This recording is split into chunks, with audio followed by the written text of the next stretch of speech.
Diploma engineering শেষ করছে, এদের জন্য এটা স্বপ্নের পরীক্ষা এবং এই জন্য আমরা বিগত 5 বছর অপেক্ষা করতেছি। আমরা পিএসসির বিরুদ্ধে না, কিন্তু আমরা আমাদের অধিকার আদায়ের জন্য আসছি, ঠিক আছে? তো আমরা চাচ্ছি অবশ্যই আমাদের পরীক্ষা নেওয়া হোক, আমাদের মেধা যাচাইয়ের সুযোগ দেওয়া হোক।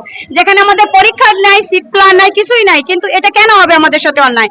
আমরা আমাদের অধিকার আদায়ের জন্য আসছি, পিএসসির বিরুদ্ধে আসিনি। দয়া করে আপনারা মিডিয়া আমাদের হেল্প করেন, যাতে এটা আমাদের কভার হওয়ার জন্য মানে যতটা যা করা লাগে সেটা একটু দয়া করে হেল্প করেন আমাদেরকে। আমাদের অবশ্যই পুনরায় পরীক্ষা নেওয়ার সুযোগ দেওয়া হবে। আমরা সবার সাথে একসাথে একই প্রশ্নে আমরা পরীক্ষা দিতে চাই। আমাদের আলাদা পরীক্ষা নেওয়া হবে, আমাদের সাথে জিত করা হবে, এরকম কিছু চাচ্ছি না। মেধা যাচাই সবাইকে একসাথে একই সময়ে সঠিক সিট প্ল্যান করে আমাদের পরীক্ষা নেওয়া হোক। ও আমাদের পদক্ষেপ বলতে, প্রথম যখন রেসিডেন্সিয়াল কলেজে প্রবলেম হলো, তো আমরা প্রথমে ওই কলেজে যিনি মানে প্রশাসনিক দায়িত্বে আছে সিনিয়র টিচাররা, তারা বললো কি এটা তোমাদের সাথে অন্যায়,